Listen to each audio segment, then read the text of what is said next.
Hello, everyone. Good morning, good afternoon, good evening, wherever you're calling in from. My name is Vanessa Chang. I'm the Director of Programs at Leonardo. I'm a mixed-race Asian white woman with mildly tan skin, my dark hair cut into a bob, dangly peacock earrings, and the brown leather straps of my top resting on my shoulders. My virtual background is light gray with bright yellow stripes flanking it at two sides. At the top reads Leonardo Cryptech Incubator, and I'm calling in today from San Francisco, the unceded territories of the Ramaytush Ohlone people. Today, I am delighted to be introducing Eilo. Eilo uses castoffs, computers, and community to explore disability as a hotbed of innovation. As an autistic person who later acquired a brain injury due to corporate greed and negligence, they have built and rebuilt their practice around deepening disabled ways of knowing. They build personal prosthetics and community-engaged sculpture, create experimental archives and animated short films, make designed for one wearables, and write disabled speculative fiction. Is best known for their computational prosthetics, including Prosthetic Memory, a homemade AI built to offset the artist's long-term memory loss, and Masking Machine, a wearable computer which automatically masks the artist's face and simulates eye contact in social interactions. They were recently named as Disability Futures Fellow by the Ford Foundation, Mellon Foundation, and United States Artists, and have been featured at Ars Electronica, Soma Arts, TED, the Exploratorium, SF MoMA, uninvited, the Wattis Institute, the Smithsonian Institution, Kennedy Center, and other venues. I first met almost a decade ago when I was curating a festival in automation and artificial intelligence and totally misunderstood their proposal for Masking Machine, a project for using machine learning to mask their face. I thought it was a live performance. So when I asked, oh, is this a live performance? They said, great idea, and made it so, which really just starts to get at M's radical imagination and creativity and just, being up for stuff. Is lead artist for the Cryptech AI Lab, a virtual creative incubator that utilizes community-driven digital and new media art projects to engage, critique, and reimagine the relationship between disability and artificial intelligence. This talk kicks off the 4-month lab, which convenes a cohort of creatives playing and working at the intersection of disability access and AI. Today, will give an artist talk for about 45 minutes, after which we will have some time for Q&A. As your questions arise during the talk, please pop them in the chat as we're going, and we'll address as many as we can during Q&A. It'll be easier for us to track this way. And also just to note, as you probably noticed, this talk is being recorded. With that, I'll pass it on to M. Good morning, y'all. My name is Eilo, and I am from Yalume, San Francisco. Yalume is the traditional name of the land where I live. I am very light-skinned, very red. I have cute blue glasses. I'm in a very messy studio. There's lots of colors and textures everywhere. And I'm going to share my screen, but first I'm going to give you my access need, which is that I am nervous because I'm talking to humans. So if I start going really fast, I'm talking way too fast, and blah, blah, blah, blah. If I get going too fast, just give me a big like, hey, slow down in the camera, and I'll take a breath. We're all here together. I don't gotta be nervous, but that will just help me know if I'm going way too fast and being crazy. So I'm going to share my screen.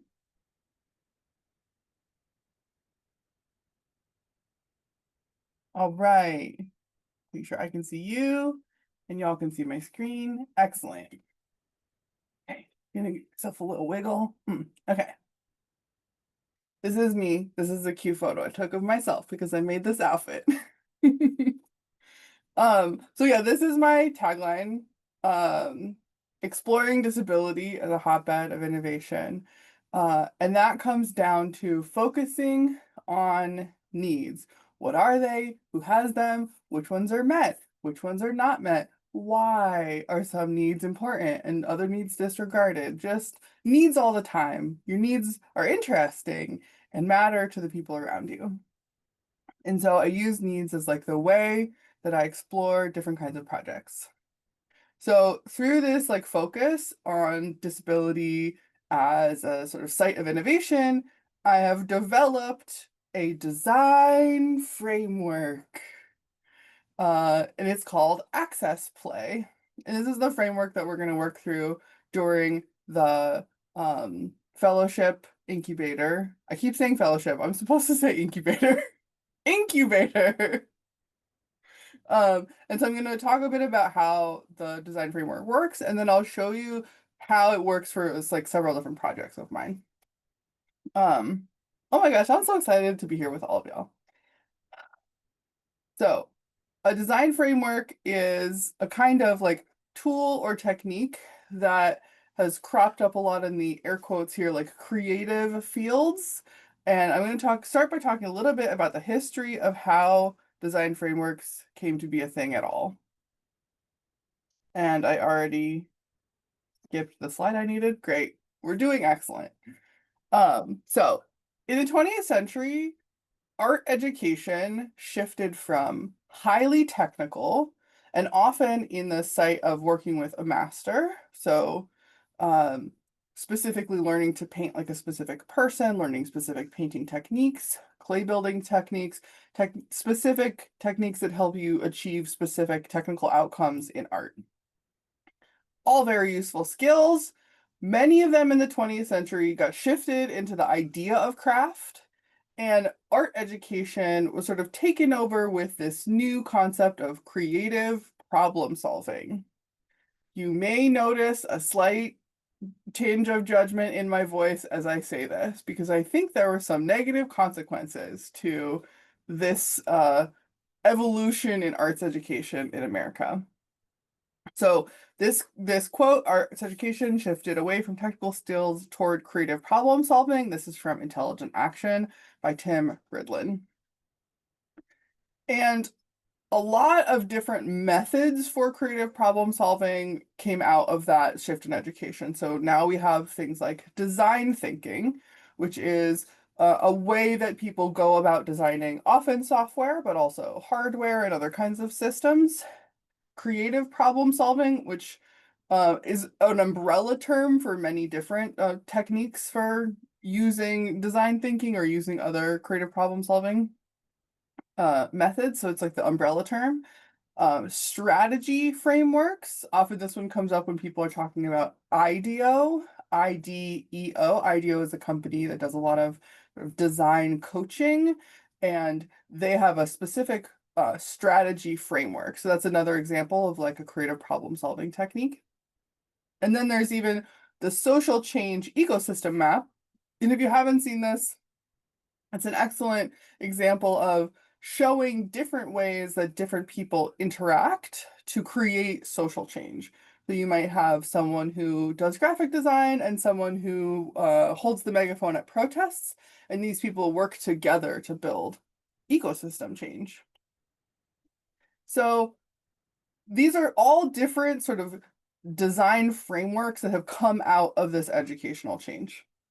And I have used all of them.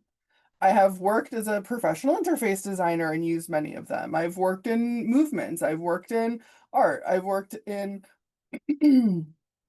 I've worked in research that use a lot of these different techniques. And I have found when using them that while all of them are useful for specific things, they all give me different frictions and rub me kind of like the wrong way in specific ways. So that's why I've started developing Access Play, which I'm sure will give someone else design frictions that they don't like so that they can make their own design framework. So creative, the problems that I was trying to solve with Access Play are that creative problem solving often has a lot of fear inside of it because there's a lot of failure states. It has the assumption often that the person doing the designing and the person being designed for are never the same person, that you are sort of doing design at people instead of like from yourself.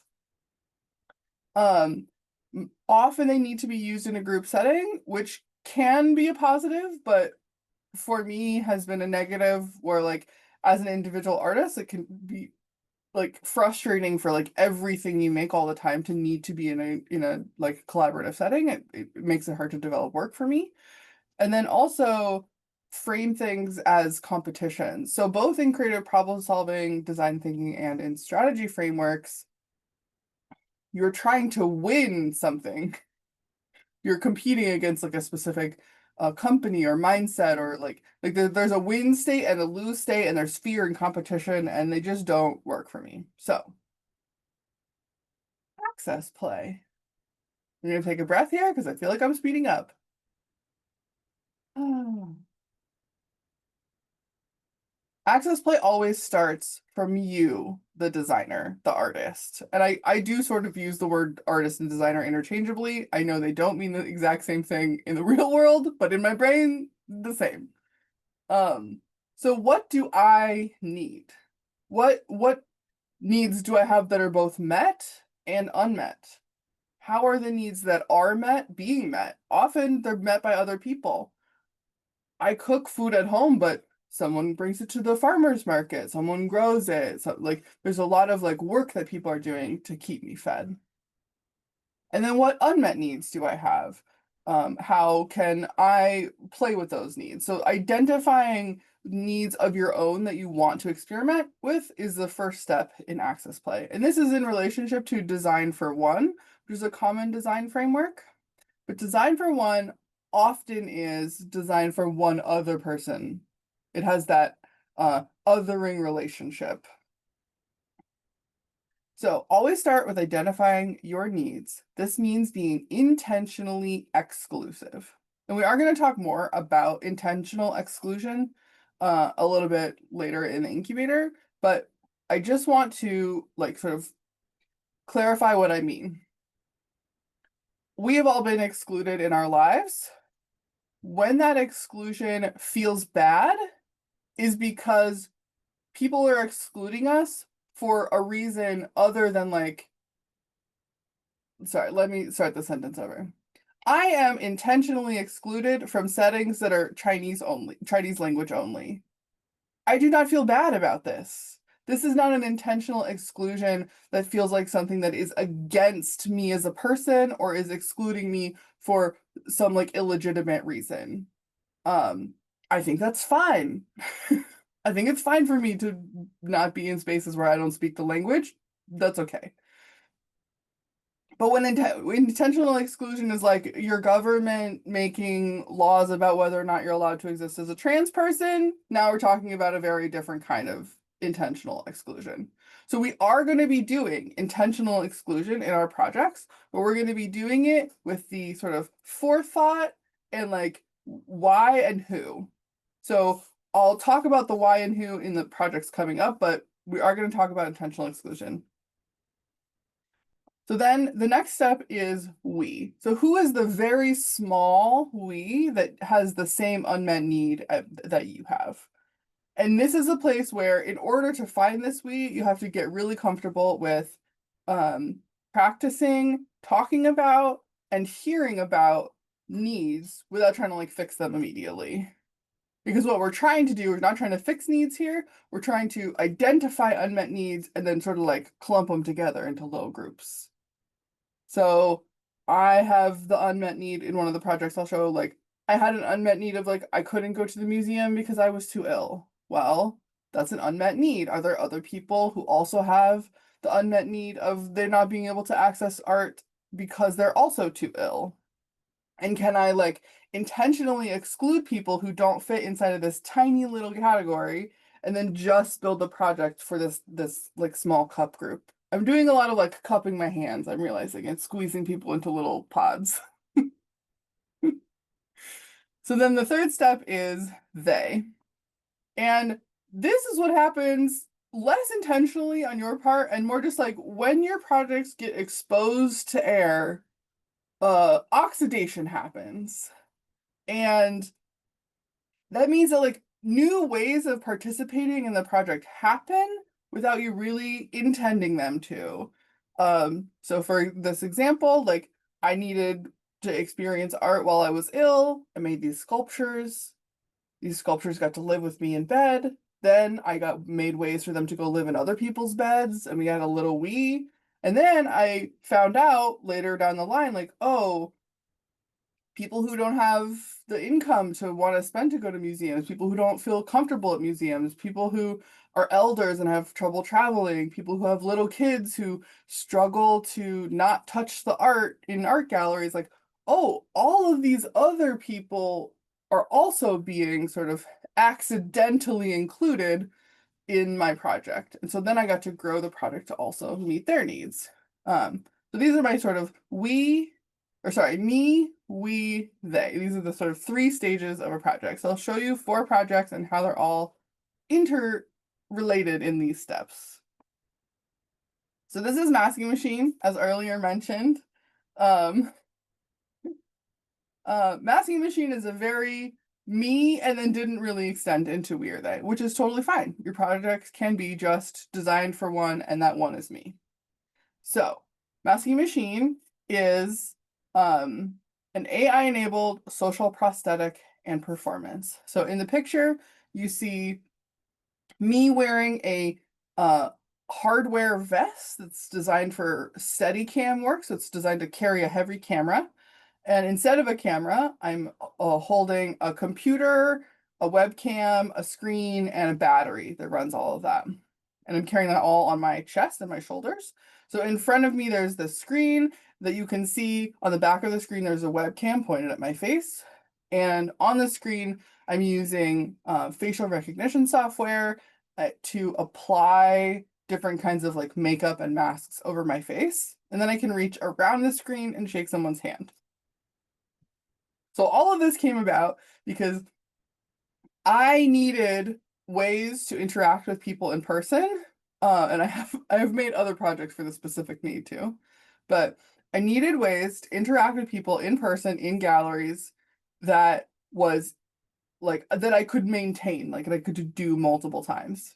That included simulated eye contact, which is a thing I am fully horrible at. So I made a way for people to make eye contact with me without me making any eye contact with them, and also ways for me to bring my online person and some of those like powers and skills that my online person can do, like being able to wear different filters, being able to like use AI, those kinds of things. I brought that into the physical space with me, and that really enabled me to like walk up to people, interact with people in the gallery. And this project also came as after I made a piece called Invisible Sculpture, and that is I showed up at SF Momo with art and just did the project without telling them I was there. Although the curators did eventually find out I was there. But the need was like I need to be able to like go into art spaces with art because I'm not getting invited. So I'm just gonna go. So this project also met that need. Like I could just wear it into a space and be like, I'm doing my performance now. No, I did not ask you for permission.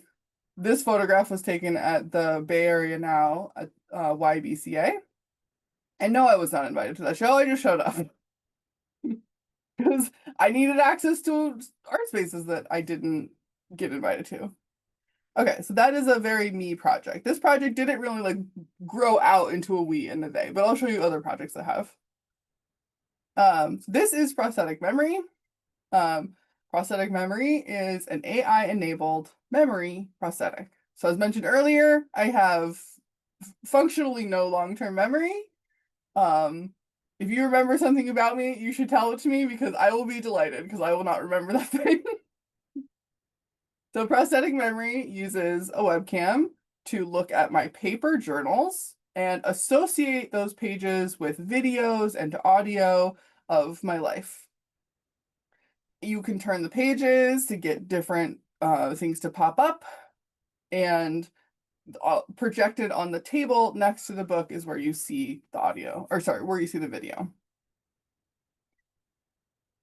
I made this project as the first example of like, I am admitting that my memory is bad and I need help.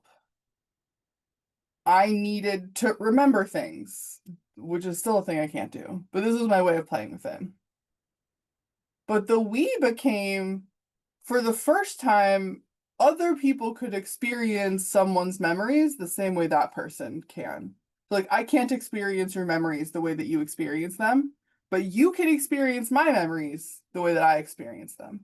So this was an interesting need. I was like, oh, the need that this fills for other people is slightly different than the need it fills for me.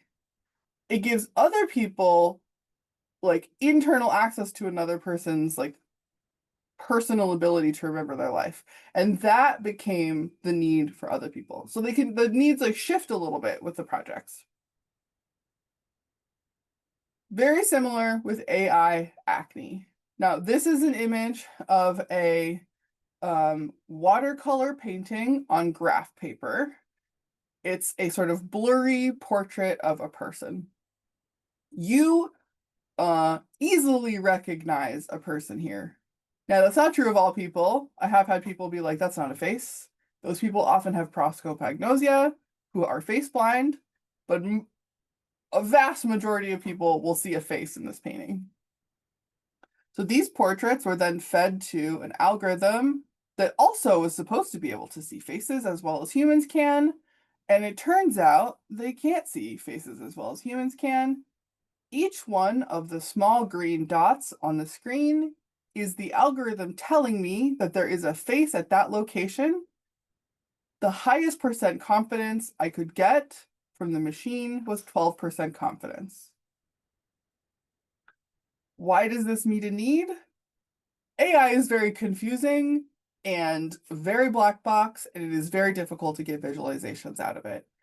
I desperately needed to understand what it can see a face meant.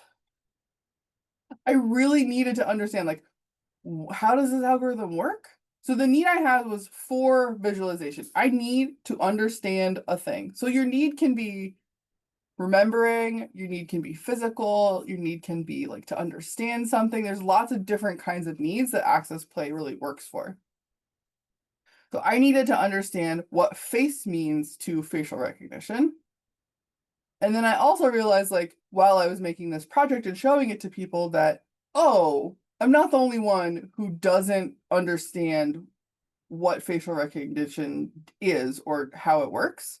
And I used these visualizations to explain the differences between like mathematical facial recognition and human facial recognition. And the ways that human facial recognition like is actually very different from the way the computer works. So this one grew from a me need to a we need. I haven't really encountered a they need here. That might be like making people more interested in how these things work, but I haven't personally encountered using it in that way. So the last project I'm going to show is the project I'm currently working on and I'm deeply in love with. This is Heaps. Heaps is a cozy knowledge management game, and it is made by and for people with executive dysfunction. So here's the need. I need help organizing all these notes and ideas, but all my executive function gets in the way constantly and is very frustrating. Da Vinci had like, what, like 200 megabytes worth of notebooks in his whole life? If you're doing them at really high resolution scans, I have like at least a terabyte of information. That's not fair to me. So I wanted a system that would help my brain be able to like organize and map all of my own knowledge. So Heaps uses like, instead of all of this AI on the cloud where they're coming in trying to eat all your data, all this stuff, no, none of that. This runs only on your computer, no internet connection. It only runs on your personal data. It only shows stuff to you, and there's no sort of like hallucinating or making people have delusions of interacting with a god, that kind of thing that people are experiencing. None of that is happening. All the AI does is look at your documents and then map how your documents are interrelated via theme. So you can see in the image, we have these little mushrooms popping up. You get to explore this landscape where the AI is helping you map and organize without sort of the scary delusional parts of AI. And as I've shown this to people and as I've had like more discussions about it with people, I knew that like this is a clear we need that executive dysfunction as like a software design paradigm is clearly more than just a me problem. So I've grown it from like I need this to we there's clearly other people who also need this. And then I've even discussed with people who are not autistic, do not have ADHD, are just like overwhelmed with the level of data that they're exposed to and realize like, oh, okay, so this could actually grow into something that's for a they separate from the people that I really like designed it for. So that's my we, then, or sorry, my me. I always do we first for some reason. My me, then we, and then they for heaps.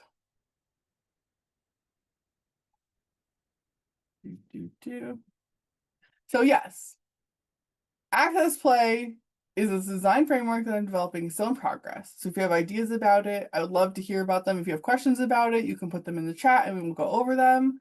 Or you can come off mute, I think. I shouldn't say that because I don't actually know that we can do that. Probably. But yeah, thank you for coming. Oh my gosh, I'm so awkward. Thanks so much, Em. Vanessa here. Yeah, I can manage the Q&A and help Emma. If people do want to come off audio, that's totally something we can do. But I'm also happy to read out our first question here, which is from Matt Dalglish. I hope that I'm saying that right. And the question is, over how long has the framework evolved?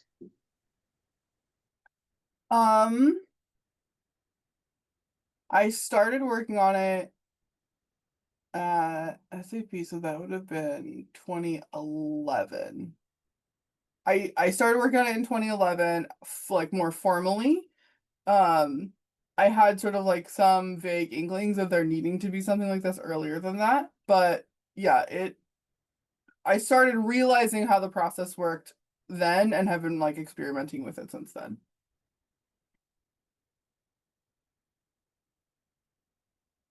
I think before that, the making process was more scattershot, maybe is the word. I would just follow my hands around, I guess maybe is the best way to do it. I would be interested in materials more specifically. I would crochet huge sculptures. I would play with textiles. Like it was a much more like material focused practice. And then that is sort of that original experimentation led me to like realize that I was doing something that wasn't just covered in like the way that I was taught, especially in my MFA. The way that I was taught about art practice was very different from what I actually experienced as an artist. So I think that's that I graduated from my MFA in 2011. So that conflict is sort of what helped me come to this framework.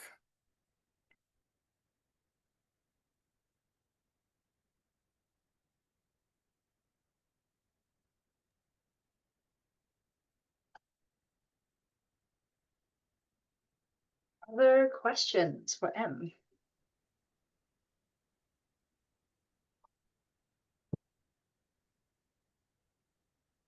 I also think like it's become more dedicated and specific as I like this is so embarrassing to admit, but when the Ford Foundation and the Mellon Foundation gave me the Disability Futures Fellowship, I was like, oh, is that what I'm doing? Oh, okay. And then I got much more serious about like, oh, okay, I need to like make this process like a formal thing that I can like teach to other people. Um, because I was officially a disability futures fellow. Like I had to know things. So sometimes external pressures make you crystallize things more than you would have originally.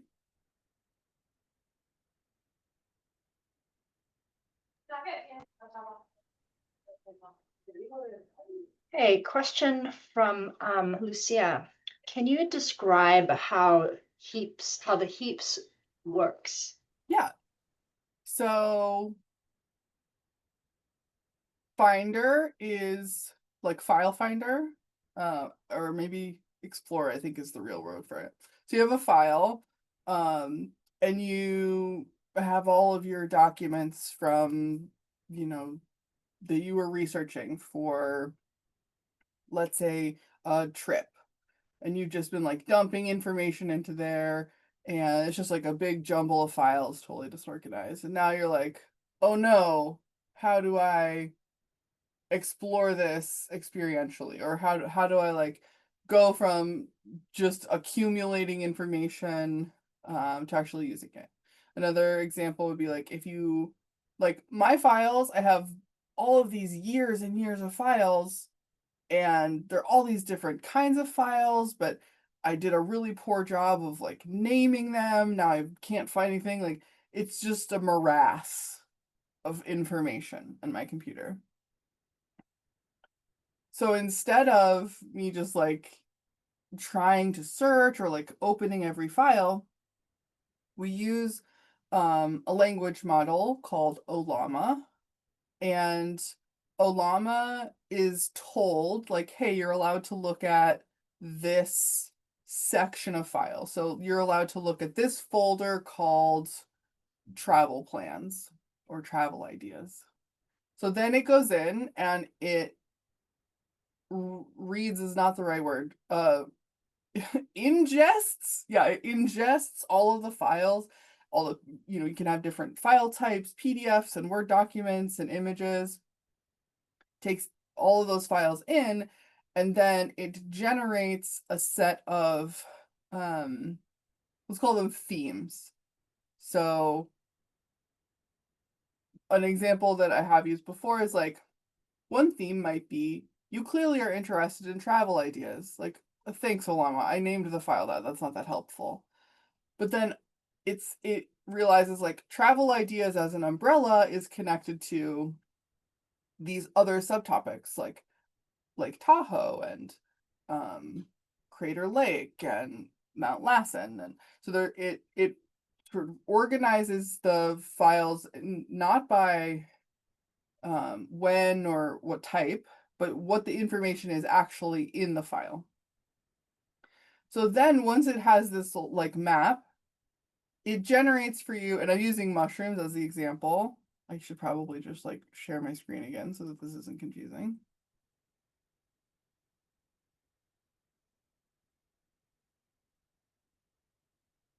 So each of these mushrooms you see here, like travel ideas, Crater Lake, Smith River, and you'll see that those mushrooms are inside of this bubble.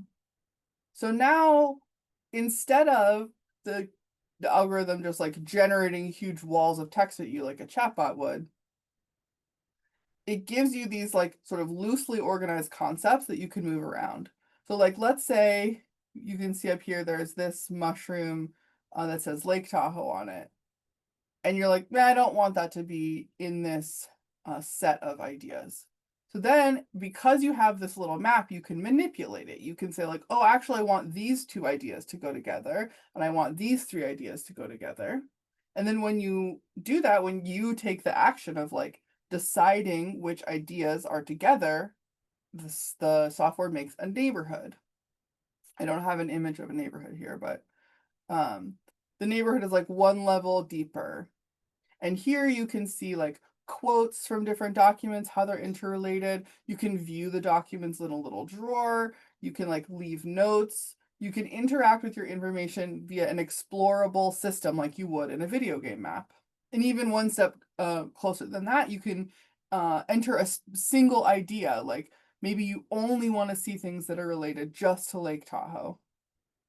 So then you'll see another layer where it's like, oh, all these different documents have like ideas about or have text about this, and it'll show you quotes, and it'll there's a tool that lets you identify gaps. So what information do I not have in here? Like, are there themes or ideas that I haven't included in my heap that I could? So it's a tool that lets you explore your existing information without that information being exposed to like corporate predation, and also helps you identify new like spaces for research without actually like dictating to you any specific outcome from that research.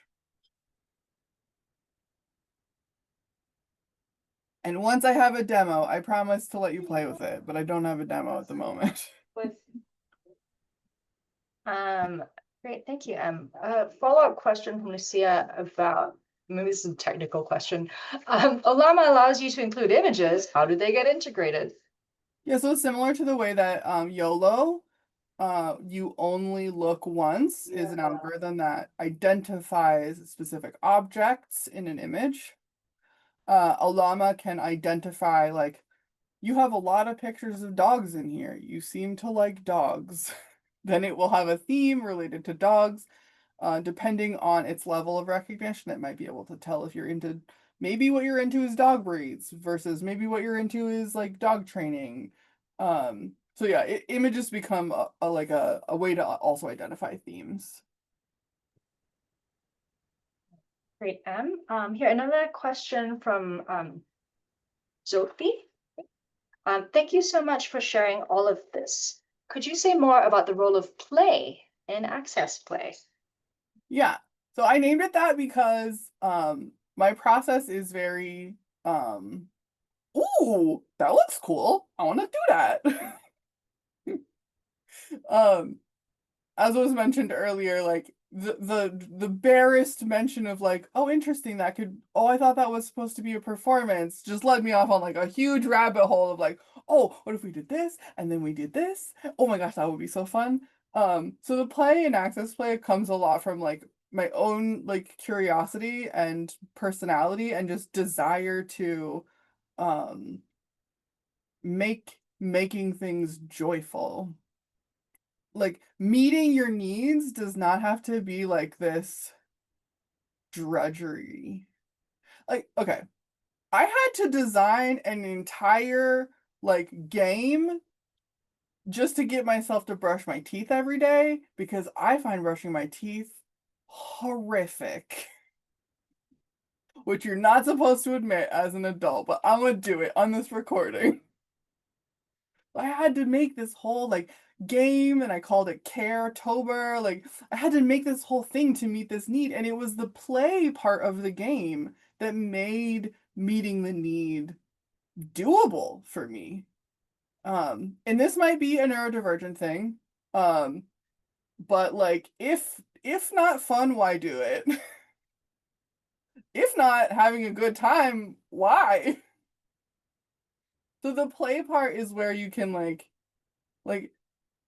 you need to meet this need, but do you need to meet the need with like drudgery and exploitation? Or can you meet it with like silliness and fun? One of the reasons that I dress the way that I do, which is like in very collaged together clothing, is because when the Rana Plaza Bangladeshi clothing factory collapsed, I was like, well, I guess I'm never buying clothes ever again.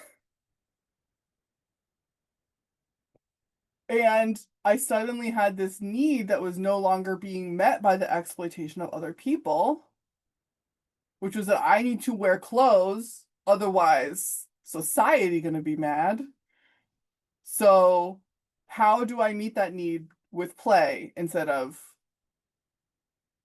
ignoring something and just having it met like however. So now when I learned to sew my clothes, I was just like, it doesn't matter if they fit me as long as they go over my body. And then I just started collaging things together and like really letting myself make, literally as long as it covered me, I would wear it. It did not matter how ugly it was. So it let me like, it gave me the access to play. Like it brought out things that I would not otherwise have been able to do. Like, an example. And like that play led to these little textile Legos. I'm sort of holding a little mini quilt. Each quilt is made from recycled materials and they have little edges. Here's an example. They're all different blobby shapes. And so that play of needing to dress myself led me to like, well, what if I could make clothes that fit anybody? And I could, I'm going to add snaps to them so they could be re-snapped to fit any body. And so when you focus on play, you get outcomes that you would not otherwise have gotten. Like you end up in more interesting places when what you did was do joy to it. Also, I got good colors, and I like good colors.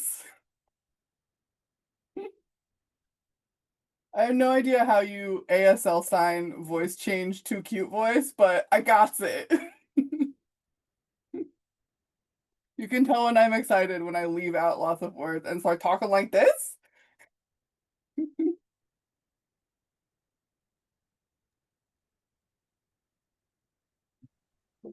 Cool. Thanks. Any other questions for Em? Oh, these are Uh, called shared skins, by the way. If you're interested, I can show more of them to you. Tanya Black raised a hand. Tanya, would you like to ask your question yourself? Please feel free to unmute yourself if so.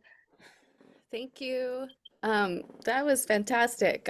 I'm also nervous, so I'm trying to launch in and ask a question. So, that was a delight. Thank you. I have a question about the heaps and then a play, but I myself have been working on a living archive, and I'm wondering, I feel like there's a collective unconscious thing going on about sorting your own, because maybe there's so much data out there. I'm curious, are people coming to you with their own projects? I mean, I'm sure people are like, can I use it? But are you finding a lot of dialogue around this, I guess? Yeah, a surprising amount of dialogue. I think especially because the project is very like anti-corporate, anti-cloud, anti-water usage. It only uses the electricity that you're using on your computer. Like it a lot of the dialogue has been about like, oh, you're doing AI without being horrible. And then also the dialogue about like, oh, wait, we can have computer systems that actually like support executive dysfunction and like exhaustion and like those kinds of things. It doesn't all have to feel like a never-ending treadmill of horribleness. Great. Do And I you do use think it? that like I specifically designed it to look like a cozy game just as like a giant Gotcha. middle finger to productivity software and the culture from which productivity software comes. Like companies wanting to take more and more of your energy and time is really where those programs like Word and Notion, like they really want a thing from you. And I wanted Heaps not to feel like a thing someone was taking from you, but a place made just for you.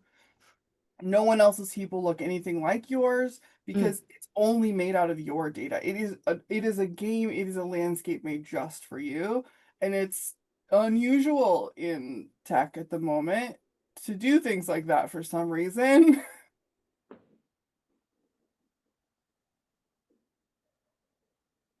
Jason has raised his hand. Yeah. I actually Go didn't. ahead. I think the AI applicable here recognized my hand movement just by itself. So interesting applications there. One of those excited gestures affirming what you've got to say, Em. Can I just finish with the part two, the joy and the Yeah. play? Yeah.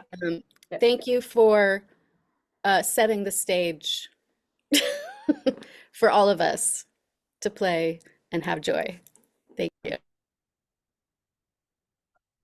Joy itself is a need, and it can be hard to find, especially right now. So yeah, not to say that like I'm not a like toxic positivity person. Like I feel bad too. But this is the place where a lot of my joy comes from, making and meeting needs and like really listening to other people's needs and seeing how our needs relate is a lot of where my joy comes from. Um, and I think like it is also so central to my worldview that my needs and your needs are interrelated, and the ways that we choose to meet those needs have unbelievably big ripple effects. Where you choose to buy your food, where you choose to buy your clothes, like who you choose to recognize as like part of your support system is just like it is a vast difference if you choose to think of like the person who grows your food as part of your personal support network and they're like directly connected to you. So yeah, like this is part of why my joy is so like deeply connected to this. And I'm also just kind of a weird silly human in case you haven't realized. So yeah, I hope we have joys together.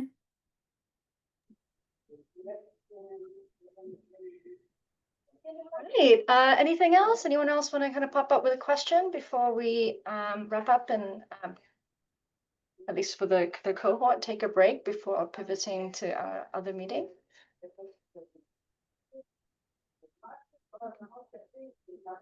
No? All right. Well, thank you so much, Em. I know I, for one, am really looking forward to everything that you all co-create together. And thank you also for bringing joy and play to top of mind. You're right. It's needed now more than ever. With that, I'm going to stop the recording.